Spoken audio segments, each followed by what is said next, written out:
So I recently saw some very interesting visual graphics that helped me have a much better understanding of the reality of the seasons, how they actually work in real life, as opposed to our cultural impression of the seasons.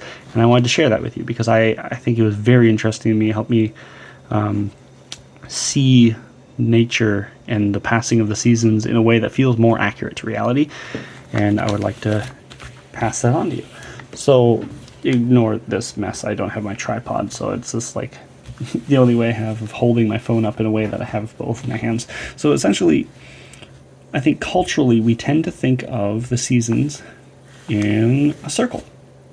This is the whole year. And we think of winter as this flat bottom part where nothing is happening, everything is just dead.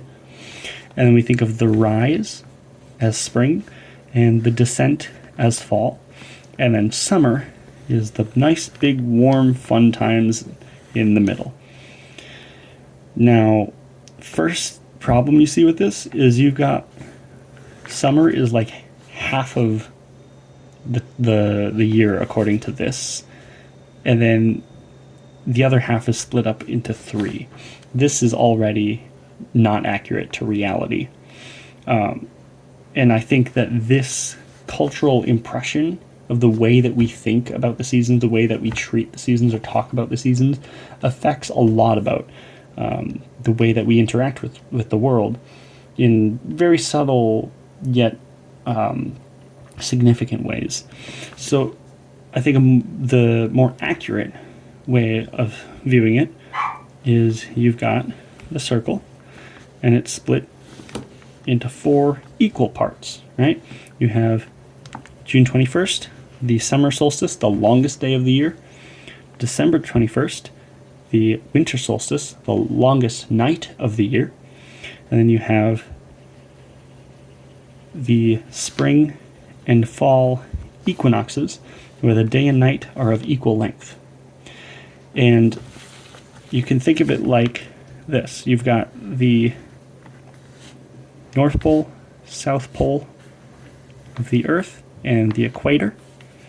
And here's the sun shining its light. And they tell us about the wobble of the Earth, that it's not just this perfect up and down rotating like this all the time. It's that it wobbles like this as it's rotating, right? So then sometimes it's straight up and down. That is these equinoxes, spring and fall equinoxes, when the day and night are of equal length. Then we have sometimes it's like this, sometimes it's like this, right? So North Pole, South Pole, South Pole. Here's the Earth, and therefore the equator.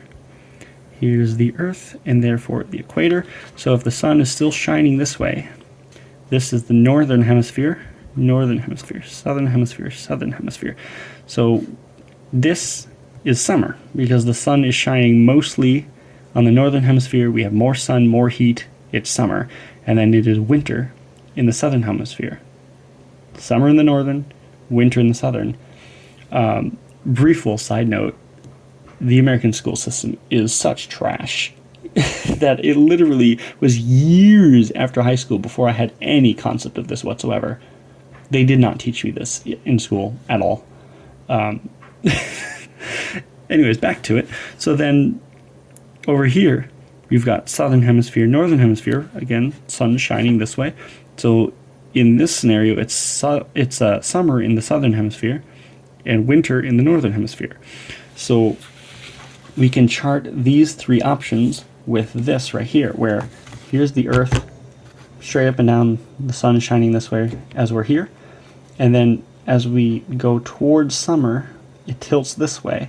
And now we have more sun in the northern hemisphere, creating summer in the north. Then it tilts back this way to be equal again at the equinox. And then it tilts even more. So now we've got more sun in the southern hemisphere, creating winter in the northern hemisphere. Tilts back to the equinox for spring. So summer, fall, winter, spring. I thought that was really, really cool. That was like some infographic animation thing that I saw recently. I don't know how to do that, so I'm just showing you on paper. And this is really cool. This, for some reason, the way that it showed it clicked for me, that I understood this very differently. So our cultural impression of how the seasons work is dramatically different from how they actually work in reality. But then we can even take this a step further, and we can show how this may be the longest day of the year, but the hottest days of the year are typically in the middle of summer. This may be the start of fall, but Halloween times is here. This is the shortest day of the year, longest night of the year. But the coldest part of winter isn't until like over here. And then this is the spring equinox, when you've got like Easter and that sort of stuff. But all the rain and the muddiness, that doesn't come, and the like explosion of growth that comes after all that rain and muddiness, that doesn't come until like here. So not only are we just completely wrong with what we think of the seasons as opposed to what they really are has a delay.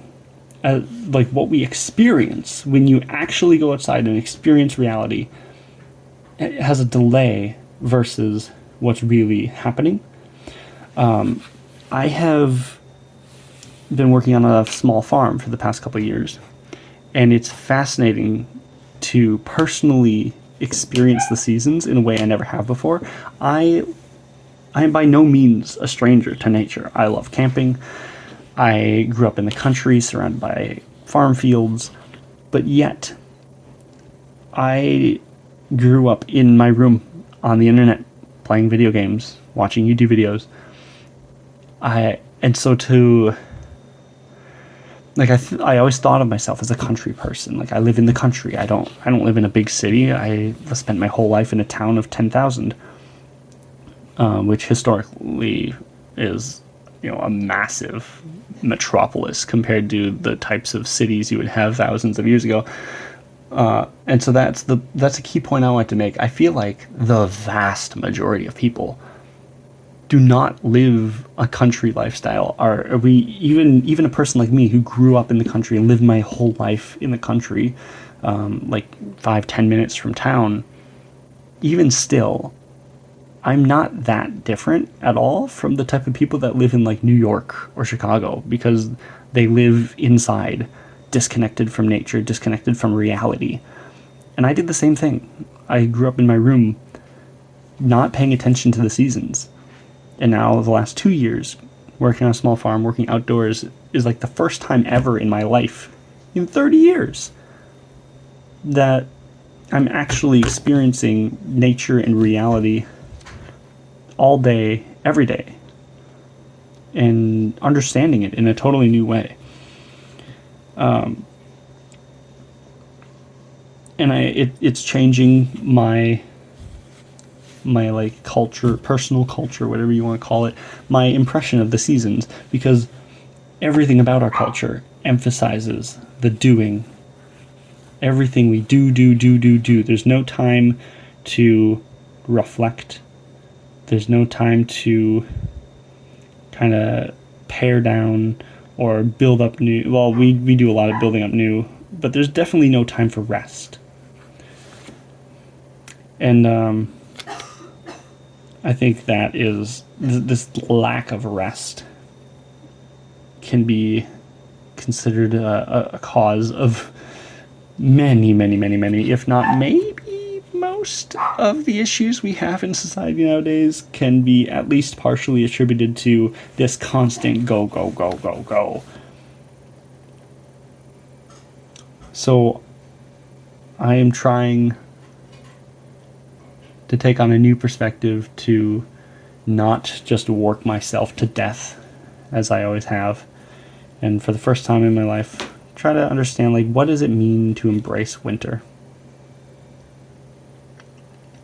Because you can't do this forever. You will literally work yourself to death to the point where you can't function anymore. So I would encourage you to do the same. And I'm just trying to remember if there's anything else I wanted to talk about in this video. I think there's another very interesting shift for me, perspective shift, is Like, we think of winter as the bottom, but it's not at all. Winter is literally the rise. Like, we think of spring as the rise, and winter is the bottom where nothing is happening. But it's actually, winter is the rise, and spring is also the rise.